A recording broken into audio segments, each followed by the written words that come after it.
Hi everyone, welcome to Balu IQ online classes. ఈ వీడియోలో మనం డిస్కస్ చేయబోయే టాపిక్ ఏంటండి అంటే ఇండియన్ ఎకానమీలోంచి కొన్ని ఇంపార్టెంట్ ఎంసీక్యూస్ని డిస్కస్ చేసుకుందామండి. సో మనందరికీ తెలుసును, సెంట్రల్ ఎగ్జామ్స్కి కానీ స్టేట్ ఎగ్జామ్స్కి కానీ ఎకానమీ అనేది చాలా ఇంపార్టెంట్. మన యాప్లో మీకు 199 రూపీస్కి ఫుల్ కోర్స్ కూడా ఉంది ఇండియన్ ఎకానమీ అనేది. నేను వెంకటేష్ పారమంచల సార్ చెప్పడం జరిగింది. అలాగే కమింగ్ డేస్లో తెలంగాణలో గ్రూప్ 2 ఎగ్జామినేషన్ ఉంది, అలాగే ఆంధ్రప్రదేశ్లో కూడా గ్రూప్ 2 మెయిన్స్ ఎగ్జామ్ ఉంది ఫిబ్రవరిలోని. కాబట్టి ఓకే, ఎకానమీ అనేది చాలా ఇంపార్టెంట్. ఒకవేళ మీకు కనుక పూర్తిగా ఎకానమీకి సంబంధించిన టెస్ట్ సిరీస్ కానీ ఎకానమీ కరెంట్ అప్డేట్ కనుక కావాలనుకుంటే 99 రూపీస్కి ఎకానమీ టెస్ట్ సిరీస్ తీసుకోండి. Polity current affairs update polity test సిరీస్తో 99 రూపీస్కి టెస్ట్ సిరీస్ ఉంది. మరి అలాగే 199తో నుంచి కూడా మీకు 299, 399తో మీకు థియరీ క్లాసెస్ కూడా అవైలబుల్ ఉన్నాయి. డిస్క్రిప్షన్ లింక్ ఉంటుంది బాలు ఐక్యూ యాప్ది, లేదంటే ప్లేస్టోర్లో మీకు బాలు ఐక్యూ అని సెర్చ్ చేస్తే కూడా మరి మన యాప్ డౌన్లోడ్ చేసుకోవచ్చు. మరి ఫస్ట్ క్వశ్చన్ చూద్దాం. పేమెంట్ బ్యాంకులని ప్రతిపాదించినటువంటి కమిటీ ఏంటి? ఇక్కడ చాలా ఇంపార్టెంట్ పాయింట్ గుర్తుపెట్టుకోవాలండి. ఫైనాన్షియల్ ఇంక్లూజన్ అనే కాన్సెప్ట్లో భాగంగా, అంటే ఆర్థిక సమ్మిళిత వృద్ధి అనే కాన్సెప్ట్లో భాగంగా తీసుకుంటే పేమెంట్ బ్యాంక్స్ అనేవి మనకు ఉన్నాయి. Payment banks and small finance banks రెండు కూడా మనకు అందుబాటులో ఉన్నాయన్నమాట. మరి ఈ పేమెంట్ బ్యాంకులను ప్రతిపాదించినటువంటి కమిటీ ఏంటంటే ఆర్హెచ్ ఖాన్ కమిటీయా, వర్మ కమిటీయా, వాఘేలా కమిటీయా, నచికేత్ మోర్ కమిటీ? అంటే మనకి ఆన్సర్ వచ్చేసి మనకి నచికేత్ మోర్ కమిటీ అండి. సో నచికేత్ మోర్ కమిటీ అనమాట మనకి పేమెంట్ బ్యాంక్స్ని ఇంట్రడ్యూస్ చేయమని చెప్పడం జరిగింది. అయితే ఫస్ట్ టైం దీని గురించి మనకి 2014 బడ్జెట్లో దీని గురించి అడ్రస్ చేయడం జరిగిందండి government of India. No loans will be given. Okay, కనీస మూలధనం వచ్చేసి 100 కోట్లు అనమాట. ఖాతాదారుల నుంచి గరిష్టంగా 2 లక్షల వరకు డిపాజిట్లు తీసుకుంటారు. ఓకేనండి, గరిష్టంగా డిపాజిట్స్ అయితే 2 lakhs వరకు తీసుకుంటారు అనమాట. ఇందులో ఎవరెవరు ఉంటారంటే అల్ప ఆదాయ వర్గాలు, చిన్న వ్యాపారులు, వలస కూలీలు మొదలైన వారికి ఖాతాలు అనమాట ఇస్తుంది అనమాట ఈ బ్యాంకు. కరెంటు బిల్లులు, మనకి ట్యాక్సెస్, నగదు ఒక ఖాతా నుంచి వేరే ఖాతాకు బదిలీ చేసుకుని ఇవన్నీ కూడా చేస్తాయన్నమాట యాక్చువల్లీ. సో మరి నగదు రహితల అంటే మనకి ఏంటంటే ఎస్పెషల్లీ క్యాష్లెస్ ట్రాన్సాక్షన్స్ని ప్రోత్సహించడం కోసం ఈ పేమెంట్ బ్యాంక్స్ ఉన్నాయన్నమాట. ఇందులో లోన్స్ అయితే ఇవ్వడం జరగదు అనమాట actually. No loans will be given అన్నది దీని యొక్క ట్యాగ్ లైన్. అలాగే కనీస మూలధనం వచ్చేసి 100 కోట్లు ఉండాలి. ఎందుకంటే అది ఇది ఉండాలి కదా, లైక్ దాన్ని ఏమంటారంటే ఒక సెక్యూరిటీ ఉండాలి ప్రజలు పెట్టుకునే దానికి.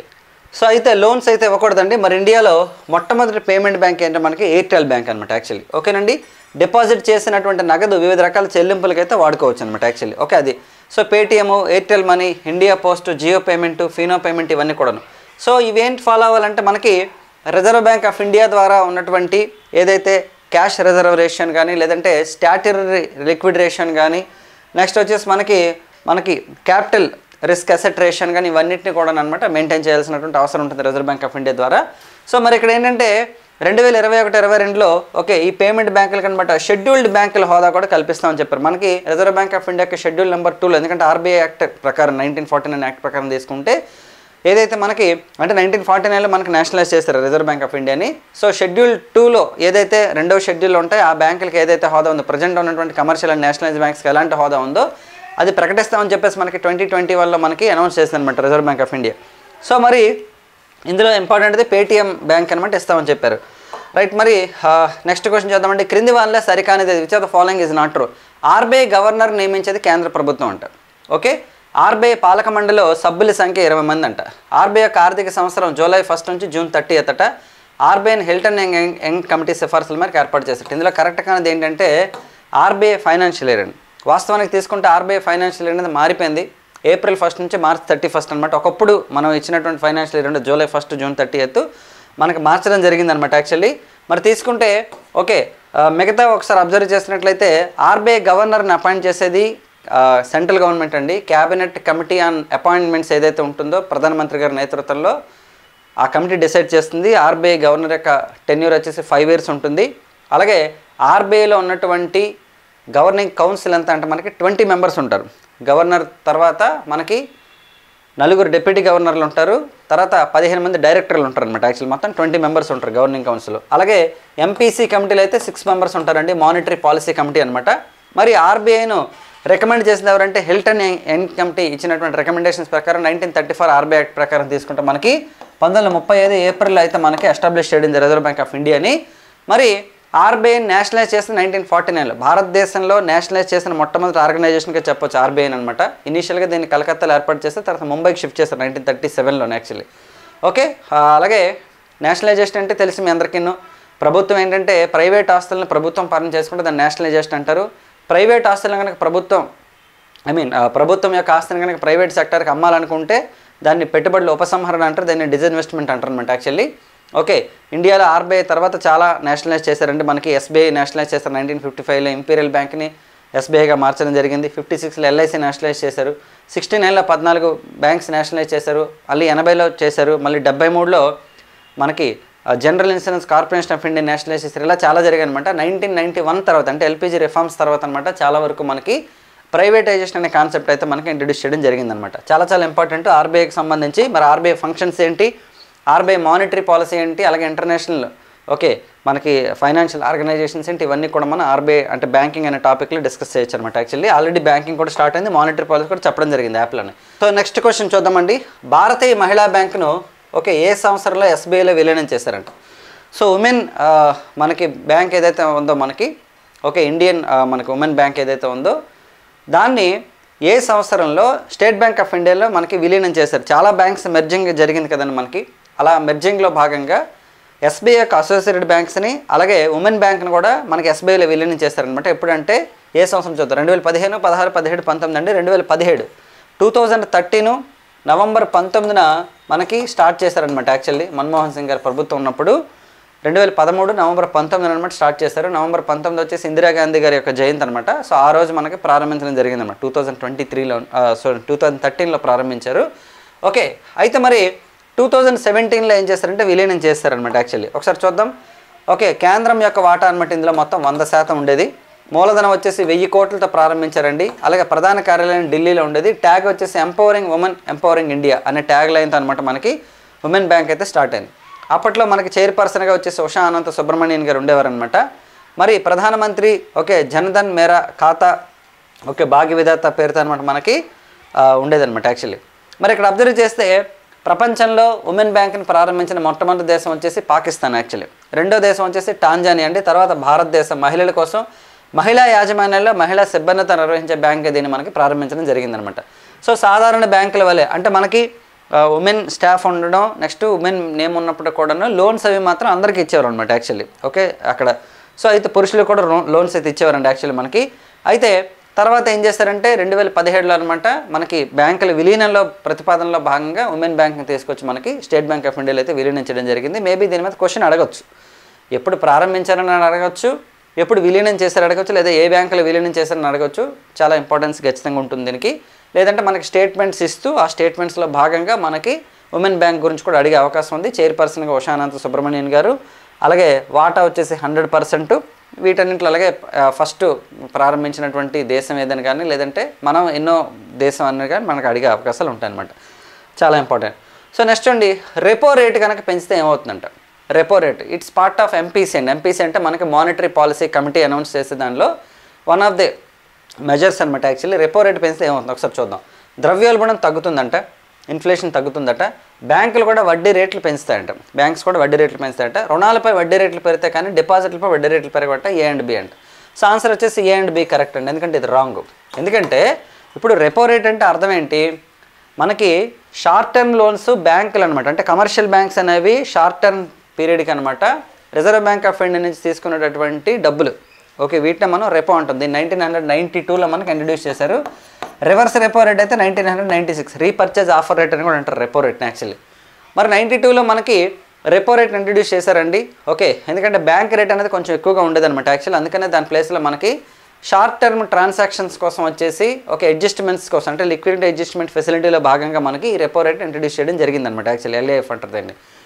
దీంట్లో భాగంగా రెపో రేట్ ఇంట్రడ్యూస్ చేసి కమర్షియల్ బ్యాంక్స్ అనమాట ఓవర్ నైట్ టైం పీరియడ్కి అంటే మనకు ఒక 2 రోజులకు అవసరం ఎవరి దగ్గర డబ్బులు, సో అలా ఎవరి దగ్గర తీసుకునే బదులు ఆర్బీఐ దగ్గర తీసుకుంటే బెటర్ అనే ఉద్దేశంతో ఒక రేట్ ఆఫ్ ఇంట్రెస్ట్ని ఫిక్స్ చేసుకొని తీసుకుంటారు, మళ్ళీ వెనక్కి ఇచ్చేస్తారు ఆ డబ్బులను యాక్చువల్లీ. సో దీని మీద కలెక్ట్ చేసే ఇంట్రెస్ట్ రేట్ని రెపో రేట్ అంటారు యాక్చువల్లీ. ఈ రెపో రేట్ కనుక పెరిగింది అనుకోండి ఎగ్జాంపుల్, సో బ్యాంకులు ఏం చేస్తాయి, మరి రెపో రేట్ పెరిగినప్పుడు రెపో రేట్ ఉంటుంది, రెపో రేట్ పెంచింది అనుకోండి, ఎప్పుడు పెంచుతుంది అంటే ద్రవ్యోల్బణం బాగా పెరిగిపోయింది, మార్కెట్లో ఇన్ఫ్లేషన్ విపరీతంగా ఎందుకు పెరుగుతుందంటే ఒకటి సప్లై తగ్గి డిమాండ్ ఎక్కువైనప్పుడు ఇన్ఫ్లేషన్ పెరుగుతుంది, రెండోది ఏంటండి అంటే మనకి మార్కెట్లో మనీ ఫ్లో అనేది బాగా ఎక్కువైపోయినప్పుడు కూడా మనకి ఇన్ఫ్లేషన్ అనేది పెరుగుతుంది అనమాట యాక్చువల్లీ. సో మార్కెట్లో మనీ ఫ్లో పెరిగినప్పుడు ఏం చేయాలి, దాన్ని అబ్జర్వ్ చేయాలి, అందుకనే దాన్ని అబ్జర్వ్ లిక్విడిటీ రేట్ అని కూడా చెప్తారు యాక్చువల్లీ. సో ఆ మనీని అబ్జర్వ్ చేస్తుంది యాక్చువల్లీ. అలా అబ్జర్వ్ చేయాలంటే ఏంటంటే రెపో రేట్ పెంచాలండి. రెపో రేట్ పెంచితే ఏమవుతుందంటే బ్యాంకులు మరి రెపో రేట్కి తెచ్చుకుంటాయి కాబట్టి బ్యాంకులు కూడా వడ్డీ రేట్లు పెంచుతాయి అనమాట, ఎందుకంటే అక్కడ నుంచి తెచ్చిన డబ్బులే మనకి ఇంట్రెస్ట్లకి ఇస్తాయి యాక్చువల్లీ. సో అలా ఇంట్రెస్ట్ రేట్ ఎప్పుడైతే పెరుగుతుందో ఆటోమేటిక్గా డిపాజిట్ల మీద పెరుగుతుంది, లోన్స్ మీద కూడా పెరుగుతుంది. ఎప్పుడైతే లోన్ల మీద ఇంట్రెస్ట్ పెరుగుతుందో లోన్లు తీసుకోవడం తగ్గిస్తారు పబ్లిక్. డిపాజిట్ల మీద ఎప్పుడు ఇంట్రెస్ట్ పెరుగుతుందో ఆటోమేటిక్గా ఏం చేస్తారంటే డిపాజిట్లు కూడా పెట్టడం చేస్తారు. అంటే వాళ్ళ దగ్గర ఉన్న డబ్బులను వచ్చేసి డిపాజిట్ చేస్తారు, ఇంట్రెస్ట్ రేట్ పెరిగింది కాబట్టి. అలా ఏమవుతుంది, మార్కెట్లో మనీ ఫ్లో కంట్రోల్ అవుతుంది అనమాట యాక్చువల్లీ. సో ఇప్పుడు బ్యాంక్ అనేది రేట్ ఆఫ్ ఇంట్రెస్ట్ పెంచింది అంటే సేమ్ పర్సంటేజ్లో కాకపోయినా సరే డెఫినెట్గా ఎంతో కొంత డిపాజిట్ల మీద కూడా రేట్ ఆఫ్ ఇంట్రెస్ట్ పెరుగుతుంది, లోన్స్ మీద కూడా రేట్ ఆఫ్ ఇంట్రెస్ట్ పెరుగుతుంది. మరి ఒక బ్యాంక్కి డిపాజిట్లు అసెట్టా, లోన్స్ అసెట్టా అంటే ఆబ్వియస్లీ లోన్సే అసెట్. ఎందుకంటే డిపాజిట్స్ అయితే తిరిగి డబ్బులు ఇవ్వాలి పబ్లిక్కి. లోన్స్ అనుకోండి ఇంట్రెస్ట్ రేట్ అనేది తిరిగి వస్తుంది కాబట్టి సో డెఫినెట్గా లోన్స్ అనేది వాళ్ళకి అసెట్ అవుతుంది కాబట్టి ఆ లోన్స్ మీద కూడా ఇంట్రెస్ట్ పెరుగుతుందండి. సో కాబట్టి రెపో రేట్ పెరగడం వలన డిపాజిట్ల మీద ఇంట్రెస్ట్ రేట్లు పెరుగుతాయి, లోన్స్ మీద కూడా ఇంట్రెస్ట్ రేట్లు పెరుగుతాయి, ద్రవ్యోల్బణం కూడా తగ్గుతుందన్నమాట. సో మరి రెపో రేట్ని ఎవరు అనౌన్స్ చేస్తారంటే మనకి governor of reserve bank announce చేస్తారనమాట. రెపో రేట్తో పాటు repo rate, reverse repo rate, SLR, CRR, next open market ఆపరేషన్స్కి సంబంధించినటువంటిది ఎంత ఉంది, ఇవన్నీ కూడా మనకి reserve bank of India governor అయితే అనౌన్స్ చేస్తారండి. మొత్తం ఈ అనౌన్స్మెంట్ అంతా కలిపి ఏమంటారంటే మనకి మానిటరీ పాలసీ అంటారనమాట. ఓకేనండి, మానిటరీ పాలసీ అంటారండి. మరి రిజర్వ్ బ్యాంక్ ఆఫ్ ఇండియా ద్రవ్యోల్బణాన్ని కంట్రోల్ చేయడం కోసం మార్పులు చేసేదాన్ని మానిటరీ పాలసీ అంటే. ఫిస్కల్ పాలసీ అనేది ఏంటంటే సెంట్రల్ గవర్నమెంట్ తీసుకున్న డెసిషన్స్. ఆ part of fiscal policy to control the inflation ఏంటండి అంటే ప్రత్యక్ష పన్నులు పెంచుతుంది. అవి డైరెక్ట్ ట్యాక్సెస్ అవ్వచ్చు, లేదా హౌస్ ట్యాక్సెస్ అవ్వచ్చు, ప్రాపర్టీ ట్యాక్సెస్ అవ్వచ్చు. ఓకే, సో వీటిని మనకి పెంచే అవకాశం ఉంటుంది అనమాట. మార్కెట్లో మనీ ఫ్లో అనేది పెరిగినప్పుడు ఈ ట్యాక్సెస్ పెంచడం ద్వారా సో ఆ మనీ కాస్త ఏంటంటే ప్రాపర్టీస్ రూపంలో ఫామ్ అవుతుంది కాబట్టి ఆటోమేటిక్గా ఏంటండి అంటే మనీ ఫ్లో పెరుగుతుంది, ఇన్కమ్ ట్యాక్స్ పెరుగుతుంది, కార్పొరేట్ ట్యాక్స్ ఇవన్నీ కూడా పెరుగుతాయి అనమాట. ప్రత్యక్ష పన్నులు పెంచుతుంది అనమాట యాక్చువల్లీ. చాలా చాలా ఇంపార్టెంట్ ఇదంతా కూడా. రైట్, నెక్స్ట్ అండి పురా అనే పథకాన్ని ఏ ప్రణాళిక కాలంలో ప్రారంభించారంట. పురా అంటే providing urban amenities in rural areas అండి. గ్రామీణ ప్రాంతాల్లో అర్బన్ ఫెసిలిటీస్ని ప్రొవైడ్ చేయడానికి డిజైన్ చేసిన పథకం. దీన్ని ఏపీజే అబ్దుల్ కలాం గారు, మన మాజీ రాష్ట్రపతి గారు దీన్ని డిజైన్ అయితే చేయడం జరిగింది అనమాట. దీన్ని ఏ ప్రణాళిక కాలంలో ప్రారంభించారంట. 12th, 9th, 6th, 10th అండి 10వ ప్రణాళికలో స్టార్ట్ చేశారంట. 2004లో ప్రారంభమైంది ప్రణాళిక, బట్ 2003, 4 మన పుస్తకాలు ఉంటుంది సాధారణంగా 3 లేదా 4. అయితే మరి సార్ ఇప్పుడు ఈ పురా ఉందా అంటే ఉంది, కాకపోతే దీని యొక్క నేమ్ చేంజ్ అయిందండి యాక్చువల్లీ. శ్యామ్ ప్రసాద్ ముఖర్జీ రోర్బర్ మిషన్ పేరుతో సెంట్రల్ గవర్నమెంట్ ఇంప్లిమెంట్ చేస్తుంది అనమాట. 2016లో మనకి శ్యామ్ ప్రసాద్ ముఖర్జీ రోర్బర్ మిషన్. ఏంటి రోర్బర్ అంటే రూరల్ అండ్ అర్బన్ కలిపి రోర్బర్ అన్నారనమాట యాక్చువల్లీ. ఇక్కడ శ్యామ్ ప్రసాద్ ముఖర్జీ గారి పేరుతో మనకి దీన్ని ప్రస్తుతానికి ఇంప్లిమెంట్ చేయడం జరుగుతుంది. చాలా చాలా ఇంపార్టెంట్. నెక్స్ట్ అంటే బీమా రంగంలో విదేశీ కంపెనీలకు అనుమతి ఇవ్వాలని సిఫార్సు చేసినటువంటి కమిటీ ఏంటి. మనకి ఇన్సూరెన్స్ సెక్టార్లో ఓకే విదేశీ కంపెనీల తలక వాటా అవ్వచ్చు, లేదంటే వాళ్ళ యొక్క ఇన్ఫ్లుయెన్స్ అనేది తక్కువ ఉంటుంది అనమాట యాక్చువల్లీ మనకి. కాకపోతే వాళ్ళకి కూడా ఇంపార్టెన్స్ ఇవ్వడం వల్ల ఇన్వెస్ట్మెంట్లు పెరుగుతాయి, ఆటోమేటిక్గా కొత్త కొత్త ప్రొడక్ట్లను కూడా రిలీజ్ చేసే అవకాశం ఉంటుంది కాబట్టి ఓకే బీమా రంగంలో అంటే ఇన్సూరెన్స్ సెక్టార్లో కూడా విదేశీ కంపెనీలకు అనుమతి ఇవ్వండి అని చెప్పేసి గవర్నమెంట్కి సజెస్ట్ చేసిన కమిటీ ఏంటి. Malhotra committee, Narasimham committee, Dutt committee, Sukhamoy Chakravarty committee అండి. మల్హోత్రా కమిటీ అండి. ఇన్ఫ్యాక్ట్ ఏంటంటే మనకి ఈ మల్హోత్రా కమిటీ రికమెండేషన్స్ ద్వారా మనకి IRDAI అనేది కూడా ఎస్టాబ్లిష్ చేశారు. ఏంటి మనకి insurance regulatory development authority of India అనమాట. ఈ IRDAI ఏం చేస్తుంటే భారతదేశంలో ఉన్నటువంటి బీమా రంగాన్ని కంట్రోల్ చేస్తుంది యాక్చువల్లీ. ఇండియాలో మనకి ఇన్సూరెన్స్లు 2 రకాలు ఉంటాయి. ఒకటి లైఫ్ ఇన్సూరెన్స్, రెండోది జనరల్ ఇన్సూరెన్స్ అనమాట. ఓకే, ఈ లైఫ్ ఇన్సూరెన్స్, జనరల్ ఇన్సూరెన్స్ని కూడా నేషనలైజ్ చేశారు. LIC అయితే ఈ లైఫ్ ఇన్సూరెన్స్కి అనమాట మెయిన్ హెడ్. ఇదే మనకి ఇండియా లైఫ్ ఇన్సూరెన్స్ మనకి 1956లో నేషనలైజ్ చేశారండి. జనరల్ ఇన్సూరెన్స్ కార్పొరేషన్ అయితే మనకి 1973లో మనకి ఇందిరాగాంధీ గారి ప్రభుత్వం నేషనలైజ్ చేసింది. 56లో అయితే మన నెహ్రూ గారి ప్రభుత్వం LICని నేషనలైజ్ చేయడం జరిగిందనమాట. ఓకేనండి, అయితే రీసెంట్గా మనకి LICని స్టాక్ మార్కెట్లో కూడా మనకి షేర్లు అయితే అమ్మడం జరుగుతుంది, పబ్లిక్ ఇష్యూ కూడా తీసుకెళ్ళడం జరిగిందనమాట. సో మల్హోత్రా కమిటీ రికమెండ్ చేస్తుంది యాక్చువల్లీ. సో మనకి చాలా ఇంపార్టెంట్ ఇవన్నీ కూడా. రైట్, మరి నెక్స్ట్ చూద్దామండి.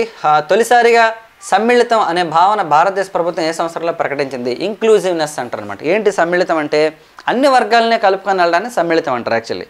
అంటే మనకి బిలో పావర్టీ లైన్ అవ్వచ్చు, లేదంటే మనకి బిలో పావర్టీ లైన్ అబవ్ అవ్వచ్చు, మిడిల్ క్లాస్ అవ్వచ్చు, అప్పర్ మిడిల్ క్లాస్ అవ్వచ్చు, రిచ్ అవ్వచ్చు, మోర్ రిచ్ అవ్వచ్చు, మొత్తం అన్ని క్లాసెస్కి కనుక జస్టిస్ చేయగలిగితే దీన్నే ఇంక్లూజివ్నెస్ అంటారు అనమాట యాక్చువల్లీ.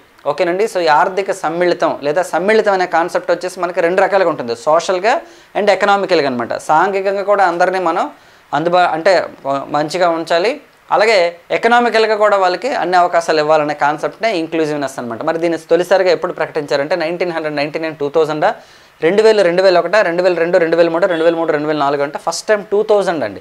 2000, 2001లో అనమాట మనకి అనౌన్స్మెంట్ అయితే ఇవ్వడం జరిగిందనమాట. తర్వాత కాలంలో ఓకే, సత్వర ప్రగతి సమ్మిళిత వృద్ధి అనే కాన్సెప్ట్లతో అనమాట మనకి 5-year ప్లాన్స్ ఏవైతే 11th and 12th 5-year plans ఉన్నాయో ఇంక్లూజివ్ గ్రోత్ రేట్ అనే కాన్సెప్ట్లతో మనకి ఇంట్రడ్యూస్ అయితే చేయడం జరిగిందనమాట. మరి ఏంటి ఆర్థిక సమ్మిళితం అంటే ఏంటంటే మనకి ఫైనాన్షియల్ ఇంక్లూజన్. యాక్చువల్లీ ఆర్థిక సమ్మిళితం ఫైనాన్షియల్ ఇంక్లూజన్. ఈ ఫైనాన్షియల్ ఇంక్లూజన్ కాన్సెప్ట్తోనే మనకి ఇండియాలో ప్రధానమంత్రి జనధన్ యోజన అనే పథకాన్ని కూడా ప్రారంభించారు నరేంద్ర మోదీ గారి ప్రభుత్వం అయితే. ఏంటి అంటే మనకి ప్రతి ఒక్కరికి కూడా బ్యాంక్ అకౌంట్ ఉండడం వల్ల వాళ్ళని కూడా ఆర్థిక వ్యవస్థలో భాగస్వామ్యం చేయడమే ఈ సమ్మిళిత వృద్ధి కాన్సెప్ట్ అనమాట. ఇది 2015 సివిల్స్లో కూడా ఇచ్చాడు ఈ క్వశ్చన్ యాక్చువల్లీ. మరి ఒకసారి చూద్దాం. 1991 ఆర్థిక సంస్కరణల అనంతరం అభివృద్ధి కేవలం కొన్ని వర్గాలకు మాత్రం ప్రయోజనం కలిగించింది. దీనివల్ల ఇన్ఈక్వాలిటీస్ పెరిగాయంట. దేశవ్యాప్తంగా బడుగు బలహీన అణగారిన వర్గాలు అభివృద్ధి ఫలితాలను పొందడం లేదు. అభివృద్ధి అనగా కేవలం జీడిపి తలసరి ఆదాయ పెరుగుదల మాత్రమే కాదు. ఓకేనండి, అంటే కేవలం గ్రాస్ డొమెస్టిక్ ప్రొడక్ట్ పెరిగి పెర్ క్యాపిటల్ ఇన్కమ్ పెరిగినంత మాత్రం. ఇప్పుడు పెర్ క్యాపిటల్ ఇన్కమ్ అంటే అర్థం ఏంటి? ఇప్పుడు 100 మంది ఉన్నారనుకోండి, 100 మంది యొక్క ఆదాయం ₹1,00,00,000 అయితే అందులో ప్రతి ఒక్కరి దగ్గర ₹1,00,000 ఉండకపోవచ్చు. ఒకరి దగ్గర 5,000 ఉండొచ్చు, ఒకరి దగ్గర 2,00,000 ఉండొచ్చు. అప్పుడు అందరికీ తలసరి ఆదాయం అన్నది అందరి దగ్గర ₹1,00,000 ఉన్నట్టు కాదనమాట యాక్చువల్లీ. కాబట్టి ఇక్కడ ఏంటంటే అందరి దగ్గర ఆదాయం ఉండేటట్లు చేయడమే ఇంక్లూజివ్నెస్ అనే కాన్సెప్ట్ అనేది మనకి 2000లో ప్రకటించడం జరిగిందండి. నాట్ ఓన్లీ ఫైనాన్షియల్గా డిఫరెంట్ సెక్టార్లు అనమాట. మొదటిసారి ప్రభుత్వం ప్రకటించింది. 1 నుంచి 10 ప్లాన్ల అనుభవాలను పరిశీలించగా ఇంక్లూజివ్నెస్ భావన కనిపించలే. 8వ ప్లాన్ నుంచి వేగవంతమైన ఇంక్లూజివ్ గ్రోత్ భావన యొక్క ప్రాధాన్యత పెరిగిందనమాట. సో ఆ తర్వాత కాలంలో మనకు ప్రణాళికలు వచ్చుండగా 11వ ప్రణాళిక తొలిసారిగా ఇంక్లూజివ్ గ్రోత్ అనేది లక్ష్యంగా పేర్కొన్నారు. అంటే అభివృద్ధిలో అన్ని వర్గాల భాగస్వామ్యం ఉండాలంటే డెవలప్మెంట్ అయితే అందరూ ఉండాలి. ఆ డెవలప్మెంట్లో భాగస్వామ్యం, అభివృద్ధి ఫలితాలు అన్ని వర్గాలు పొందాలి. ఓకే, అంటే అభివృద్ధిలో అందరూ ఉండాలి, ప్లస్ ఆ రిజల్ట్స్ కూడా ఆ ఫ్రూట్స్ అనేవి కూడా అందరికీ వెళ్ళాలి. ఎస్సీ ఎస్టీ బీసీ మైనార్టీ మహిళలు కూడా వేగంగా అభివృద్ధి చర్యలు కూడా తీసుకోవడం జరిగిందనమాట. యాక్చువల్లీ 11th ప్లాన్ నుంచి మనం ఇందాక డిస్కస్ చేసాం 11th and 12th ప్లాన్స్ మనం తీసుకున్నారని. సో ఇవ్వండి ఈ రోజుకి సంబంధించినటువంటి క్వశ్చన్స్.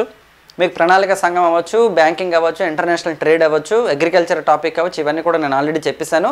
వెంకటేష్ పార్మంజల సరే అయితే పేదరికం, నిరుద్యోగం, ద్రవ్యోల్బణంతో పాటు ఎల్పీజీ రిఫార్మ్స్ ఇలా నెంబర్ ఆఫ్ కాన్సెప్ట్లు చెప్పారు. నేను కూడా ప్యారల్గా కొన్ని టాపిక్స్ చెప్తాను. మ్యాక్సిమం మీకు ఒక 190 వీడియోస్ ఉన్నాయి ప్రస్తుతానికి. మీకు సెపరేట్గా కావాలనుకుంటే ఇండియన్ ఎకానమీ టెస్ట్ సిరీస్, దాంతోపాటు మీకు ఇండియన్ ఎకానమీకి సంబంధించిన కరెంట్ డేటా ఉంది, ఇండియన్ పాలిటీ తలక టెస్ట్ సిరీస్, అందులో కరెంట్ బిడ్ బ్యాంక్ ఉందన్నమాట. మీకు ఏది కూడా తక్కువ చేయకుండా మ్యాక్సిమం కంటెంట్ అయితే ఇవ్వడానికి ట్రై చేస్తున్నాము. ఓకే, ఇండియన్ మీరు ఎవరైనా గ్రూప్ 2 మెయిన్స్కి ప్రిపేర్ అవుతుంటే వాళ్ళకి ఏపీ హిస్టరీ ఇండియన్ పాలిటీ కూడా ఉంది, సపరేట్ కోర్స్ అనమాట. సో మరి మీకు క్లాసెస్ కనుక కావాలని అనుకుంటే మన యాప్ని డౌన్లోడ్ చేసుకోండి. గూగుల్ ప్లే స్టోర్లో అందుబాటులో ఉంటుంది, లేదంటే కింద డిస్క్రిప్షన్ లింక్ ఉంటుంది. ఈ లింక్ ద్వారా డౌన్లోడ్ చేసుకుంటే ఇప్పుడు నేను చెప్పినవన్నీ కూడా మీకు అవైలబుల్ ఉంటాయి. సో నెక్స్ట్ వీడియోలో మళ్ళీ కలుద్దాం. Thank you so much all of you and wish all the best.